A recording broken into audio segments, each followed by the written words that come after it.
ಲಾಲಿ ಮತ್ತು ಜೋರಿಮಾ ಅವರ ಪರಿಶುದ್ಧ ಪ್ರೇಮಗಂಗೆಯಲ್ಲಿ ಮಿಂದೇಳಲು ಇಂತಹ ಒಂದೇನು 10 ಸಾಹಸಗಳನ್ನು ಕೈಗೊಳ್ಳಬಲ್ಲೆ. ಜೀವನದಲ್ಲಿ ಅದಕ್ಕಿಂತ ಹೆಚ್ಚಿನ ಸಫಲತೆ ಇನ್ನೇನುಂಟು. ಇಲ್ಲಿ ಯಾವುದು ನಾಗರಿಕ ಯಾವುದು ಅನಾಗರಿಕ ಎಂದು ಯೋಚಿಸುತ್ತಾ ಕುಳಿತರೆ ಮೂಲೆ ಗುಂಪಾಗಿ ಬಿಡುತ್ತೇವೆ. ಎಲ್ಲದಕ್ಕೂ ರೆಡಿ ಇದ್ದೇವೆ ಎಂದು ಮುನ್ನುಗ್ಗುತ್ತಿದ್ದರೆ ಉಳಿದವರು ಬದಿಗೆ ಸರಿದು ಹಾದು ಬಿಡುತ್ತಾರೆ. ನೀವಂತೂ ಇಲ್ಲಿನ ಪ್ರಾಣಿ ಸಮಾನವಾದ ಬದುಕಿಗೆ ಒಗ್ಗಿ ಹೋಗಿದ್ದೀರಿ. ನಿಮಗೆ ಇದೇ ಸರಿ ಎನಿಸಿದರೆ ನನ್ನ ತಕರಾರು ಏನೂ ಇಲ್ಲ. ಆದರೆ ಸ್ವತಂತ್ರವಾಗಿ ಉತ್ತಮ ಸಮಾಜವೊಂದರಲ್ಲಿ ಬದುಕುವ ಕನಸು ಕಾಣುವವರು ನಿಮಗಿಂತ ಉತ್ತಮರು ಎಂದು ತಿಳಿಯಿರಿ. ಆ ಬದುಕಿಗಾಗಿ ಜೀವನವನ್ನು ತ್ಯಾಗ ಮಾಡಲು ಸಿದ್ಧರಿರುವ ಅವರು ಖಂಡಿತ ಹೇಡಿಗಳಲ್ಲ. ಪ್ರೀತಿಯ ವೀಕ್ಷಕರೇ, ಇಂತಹ ಸ್ಫೂರ್ತಿದಾಯಕ ಮಾತುಗಳು ಸಿಗುವುದು ನಮ್ಮ KP ಪೂರ್ಣಚಂದ್ರ ತೇಜಸ್ವಿಯವರು ಮತ್ತು ಪ್ರದೀಪ್ ಕೆಂಜ್ಗೆಯವರು ಕನ್ನಡಕ್ಕೆ ಸಂಗ್ರಹಾನುವಾದ ಮಾಡಿದ ಪ್ಯಾಪಿಲಾನ್ ಎನ್ನುವ ಪುಸ್ತಕದಲ್ಲಿ. ಹೌದು, ಈ ವಿಡಿಯೋದಲ್ಲಿ ನೀವು ಓದಲೇಬೇಕಾದ ಪ್ಯಾಪಿಲಾನ್ ಪುಸ್ತಕದ ಕುರಿತು ಕಿರುಪರಿಚಯ ಮಾಡುವಂಥ ಪ್ರಯತ್ನ ಮಾಡುತ್ತೇನೆ. ಈಗಾಗಲೇ ಕೆಲವರು ಈ ಪುಸ್ತಕವನ್ನು ಓದಿದ್ದೀರಿ. ಆದರೆ ಓದದೇ ಇರುವ ನನ್ನ ಅನೇಕ ವೀಕ್ಷಕರಿಗೆ ಈ ವಿಡಿಯೋ ಉಪಯೋಗವಾಗಲೆಂದು ಮಾಡುತ್ತಿದ್ದೇನೆ. ತೇಜಸ್ವಿಯವರು ಈ ಕೃತಿಯ ಕುರಿತು ಆರಂಭದಲ್ಲಿ ಈ ರೀತಿಯಾಗಿ ಬರೆದಿದ್ದಾರೆ. ಪ್ಯಾಪಿಲಾನ್ ಪುಸ್ತಕ ಪ್ರಕಟಗೊಂಡ ಅನೇಕ ವರ್ಷಗಳವರೆಗೆ ನಾನು ಅದನ್ನು ಓದಲು ಹೋಗಲಿಲ್ಲ. ಇದಕ್ಕೆ ಕಾರಣ ಭೂಗತ ಜಗತ್ತಿನ ಕೊಲೆ, ಸುಲಿಗೆ, ಹಿಂಸಾಚಾರ ಇತ್ಯಾದಿಗಳನ್ನು ಕಥಾವಸ್ತುವಾಗಿ ಒಳಗೊಂಡ ಕೃತಿಗಳ ಬಗ್ಗೆ ನನಗಿರುವ ತಾತ್ಸಾರ. ಮನುಷ್ಯ ಸಮಾಜದ ಅಲ್ಪ ಅಥವಾ ಕಂಡ ಸತ್ಯಗಳನ್ನು ಇವು ಪೂರ್ಣ ಸತ್ಯ, ಸಾರ್ವತ್ರಿಕ, ಸರ್ವವ್ಯಾಪಿ ಎನ್ನುವಂತೆ ಬಿಂಬಿಸುತ್ತವೆ. ಆದ್ದರಿಂದ ಇವನ್ನು ಯಾವತ್ತೂ ಗಂಭೀರ ಸಾಹಿತ್ಯವನ್ನಾಗಿ ಪರಿಗಣಿಸಕೂಡದು ಎನ್ನುವ ಪೂರ್ವಗ್ರಹದಿಂದಾಗಿ ಪ್ಯಾಪಿಲಾನ್ ಪುಸ್ತಕ ಸಹ ಇಂಥದೇ ಭೂಗತ ಜಗತ್ತಿಗೆ ಸಂಬಂಧಪಟ್ಟ ವಸ್ತು ಎಂದು ನಾನು ತಿರಸ್ಕಾರದಿಂದ ನೋಡಿದ್ದೆ. ಆದರೆ ಸಂಡೇ ಎಕ್ಸ್ಪ್ರೆಸ್ನ ಖ್ಯಾತ ವಿಮರ್ಶಕ ಲೀ ಬ್ರೇಟನ್ ಇದನ್ನು ಎಲ್ಲ ಕಾಲದ ಮಹೋನ್ನತ ಸಾಹಸ ಕಥೆ ಎಂದು ಕರೆದಿದ್ದು ನೋಡಿ ನನಗೂ ಕುತೂಹಲ ಉಂಟಾಯಿತು. ಭೂಗತ ಜಗತ್ತಿನ ಅನೇಕ ವೃತ್ತಾಂತಗಳು ಇದರಲ್ಲಿ ಇದೆಯಾದರೂ ಇದು ಮೂಲತಃ ಸ್ವಾತಂತ್ರ್ಯಕ್ಕಾಗಿ ಹೋರಾಡಿದ ಮನುಷ್ಯನೊಬ್ಬನ ಅದಮ್ಯ ಹೋರಾಟದ ಕಥೆ. ಈ ಕಥೆ ಪ್ರಾರಂಭವಾಗುವುದು ಫ್ರಾನ್ಸಿನ ರಾಜಧಾನಿ ಪ್ಯಾರಿಸ್ನಿಂದ. ಯಾವ ತಪ್ಪನ್ನೂ ಮಾಡಿಲ್ಲದ ಕೊಲೆ ಪ್ರಕರಣಕ್ಕೆ ಸಂಬಂಧವೇ ಇಲ್ಲದೆ ಎಲ್ಲೋ ಇದ್ದ ಈ ಪ್ಯಾಪಿಲಾನನ್ನು ನಿಷ್ಕಾರಣವಾಗಿ ಫ್ರೆಂಚ್ ಪೊಲೀಸರು, ಸರ್ಕಾರಿ ಲಾಯರ್ಗಳು ಸೇರಿ ಪಿತೂರಿ ಮಾಡಿ ಜೀವಾವಧಿ ಶಿಕ್ಷೆ ವಿಧಿಸುವಂತೆ ಮಾಡಿ ದಕ್ಷಿಣ ಅಮೆರಿಕಾದ ಫ್ರೆಂಚ್ ಗಯಾನಾದ ಕಾರಾಗೃಹ ದ್ವೀಪಗಳಿಗೆ ಗಡೀಪಾರು ಮಾಡಿಸುತ್ತಾರೆ.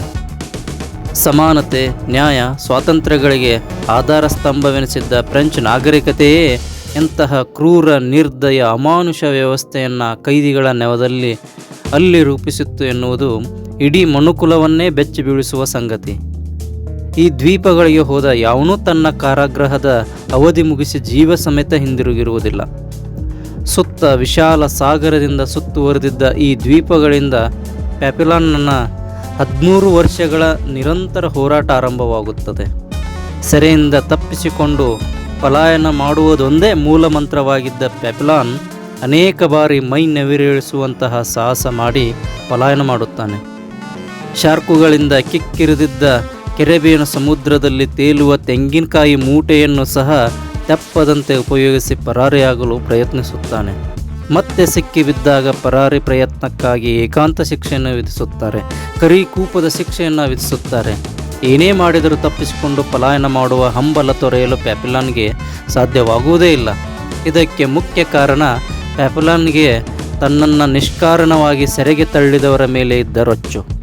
ಎಷ್ಟೋ ಸಾರಿ ಸಾವಿನ ಅಂಚಿಗೆ ಹೋದವನು ಹೇಗಾದರೂ ತನ್ನನ್ನು ಸೆರೆಗೆ ಹಾಕಿದವರ ಮೇಲೆ ಮುಯ್ಯಿ ತೀರಿಸಬೇಕೆಂದೇ ಬದುಕಿ ಬರುತ್ತಾನೆ. ಪ್ಯಾಪಿಲಾನ್ ಪುಸ್ತಕ ಪ್ರಕಟಿಸುವ ಮೊದಲು ಆ ಪ್ರಕಾಶನ ಸಂಸ್ಥೆಯ ಪ್ರಧಾನ ಸಂಪಾದಕ ಪ್ಯಾಟ್ರಿಕ್ ಓಬ್ರಿನ್ ಈ ಕೃತಿಯ ಪ್ರತಿಯೊಂದು ಘಟನೆಗಳನ್ನು ಕಾಲ್ಪನಿಕವೇ, ಸತ್ಯಕತೆ ಎಂದು ಆಯಾ ಸ್ಥಳಗಳಿಗೆ ಭೇಟಿ ನೀಡಿ ತಾಳೆ ನೋಡಿ ಸತ್ಯ ಸಂಗತಿಗಳೆಂದು ದೃಢಪಡಿಸಿಕೊಂಡ ಮೇಲೆ ಪ್ರಕಟಿಸಿದ್ದರಿಂದ ಫ್ರೆಂಚ್ ಸರ್ಕಾರ ತನ್ನ ಹೊಣೆಗಾರಿಕೆಯಿಂದ ತಪ್ಪಿಸಿಕೊಳ್ಳಲು ಸಾಧ್ಯವೇ ಆಗದೆ ಅನಿವಾರ್ಯವಾಗಿ ತನ್ನ ನ್ಯಾಯಾಂಗ ಮತ್ತು ನ್ಯಾಯ ವಿತರಣಾ ವ್ಯವಸ್ಥೆಯನ್ನು, ಬಂದಿಖಾನೆಗಳನ್ನು ಸುಧಾರಣೆ ಮಾಡಬೇಕಾಯಿತು.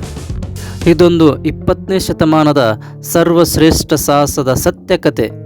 ಅನೇಕ ಸ್ತರಗಳಲ್ಲಿ ಇದು 20ನೇ ಶತಮಾನದ ನಾಗರಿಕತೆಯ ವಿಶ್ವರೂಪ ದರ್ಶನ ಮಾಡಿಸುವುದರಿಂದ ಇದನ್ನು ಆ ಶತಮಾನದ ಪ್ರಾತಿನಿಧಿಕ ಕೃತಿ ಎಂದು ಕರೆಯಬಹುದು. ಇದರ ಸಂಗ್ರಹ, ಭಾವಾನುವಾದವನ್ನು ಕನ್ನಡಿಗರ ಕೈಗಿಡಲು ನಮಗೆ ಹೆಮ್ಮೆ ಎನಿಸುತ್ತದೆ.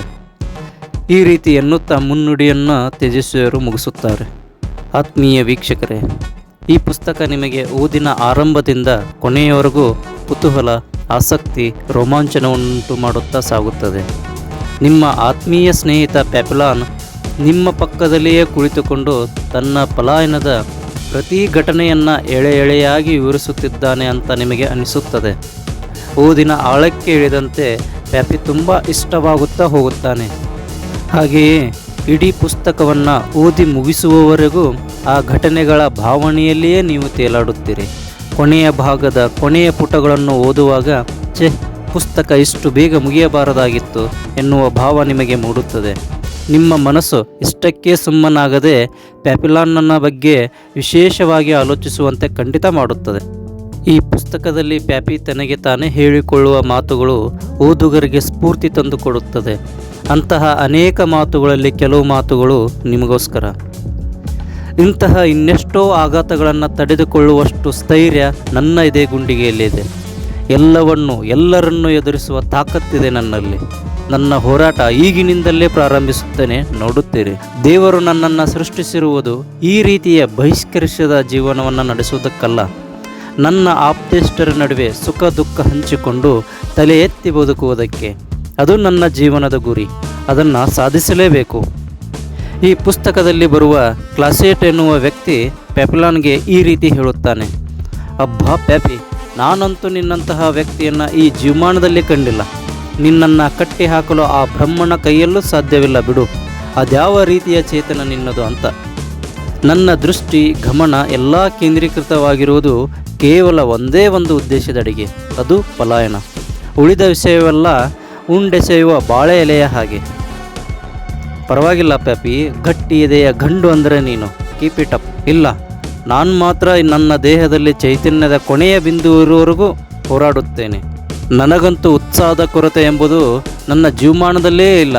ಭವಿಷ್ಯದ ಬಗ್ಗೆ ಸದಾಕಾಲವೂ ಭರವಸೆ ಇಟ್ಟುಕೊಂಡು ಸಕಾರಾತ್ಮಕವಾಗಿ ಕಾರ್ಯಪ್ರವೃತ್ತನಾಗುವುದು ನನ್ನ ರಕ್ತಗುಣ. ಬೆಚ್ಚನೆಯ ಮನೆ, ಹೊಟ್ಟೆ ತುಂಬ ಊಟ ಸಿಕ್ಕಿದ ನಾಯಿಯಂತಾಗಬಾರದು ನನ್ನ ಸ್ಥಿತಿ. ಆಗ ಆ ನಾಯಿ ಹೊರ ಹೋಗಲು, ಶತ್ರುಗಳೊಡನೆ ಹೋರಾಡಲು, ಕಷ್ಟಗಳನ್ನು ಭರಿಸಲು ಅಂಜುತ್ತದೆ. ಏನಿದ್ದರೂ ನಾನು ಬದುಕಲು ಇಚ್ಛಿಸುವವನು. ನಿಮಗೆ ನನ್ನ ಕೈ ಚಳಕದ ರುಚಿ ತೋರಿಸುತ್ತೇನೆ. ಆತ್ಮೀಯರೇ, ಹೆನ್ರಿ ಚಾರರೆ ಅಥವಾ ಪ್ಯಾಪಿಲಾನನ ಆತ್ಮಕಥೆಯನ್ನು ಆಧರಿಸಿ ಹಾಲಿವುಡ್ನಲ್ಲಿ 2 ಬಾರಿ ಸಿನಿಮಾ ಮಾಡಲಾಗಿದೆ. ಮೊದಲ ಸಿನಿಮಾ 1973ರಲ್ಲಿ ತೆರೆ ಕಂಡಿತು. ಈ ಸಿನಿಮಾ ಮೊದಲ ವರ್ಷದಲ್ಲೇ ಚಿತ್ರಕ್ಕೆ ಖರ್ಚಾದ ಹಣದ 2 ಪಟ್ಟು ಗಳಿಸಿತು. ಎರಡನೇ ಸಿನಿಮಾ 2017ರಲ್ಲಿ ತೆರೆ ಕಂಡಿತು. ಆದರೆ ಈ 2 ಸಿನಿಮಾಗಳು ಪುಸ್ತಕದಲ್ಲಿರುವ ಸಂಪೂರ್ಣ ಕಥೆಯನ್ನು ಚಿತ್ರೀಕರಿಸಿ ತೆರೆಯ ಮೇಲೆ ತೋರಿಸಲು ವಿಫಲವಾಗಿವೆ. ಈ ವಿಡಿಯೋ ನೋಡಿದ ನಂತರ ಪ್ಯಾಪಿಲಾನ್ ಪುಸ್ತಕ ಓದಬೇಕು ಅಂತ ನಿಮಗೆ ಅನ್ನಿಸಿದರೆ ಅದಕ್ಕೆ ಕಾರಣ ಪ್ಯಾಪಿಲಾನ್, KP ಪೂರ್ಣಚಂದ್ರ ತೇಜಸ್ವಿ ಮತ್ತು ಪ್ರದೀಪ್ ಕೆಂಚಿಗೆಯವರು. ಒಂದು ವೇಳೆ ಓದಲು ನಿಮಗೆ ಮನಸ್ಸಾಗದಿದ್ದರೆ ಅದಕ್ಕೆ ಕಾರಣ ನಾನು. ಕೊನೆಯದಾಗಿ ನಾನು ನಿಮಗೆ ಹೇಳುವುದು ಇಷ್ಟೇ: ಪ್ಯಾಪಿಲಾನ್ ಪುಸ್ತಕವನ್ನು ಒಮ್ಮೆ ಓದಿ ನೋಡಿ ಅಂತ. ಓದಿದ ನಂತರ ನಿಮ್ಮ ಅನಿಸಿಕೆಗಳನ್ನು ನನಗೆ ಕಳುಹಿಸಿ. ಮತ್ತೆ ಸಿಗೋಣ. ಧನ್ಯವಾದಗಳು.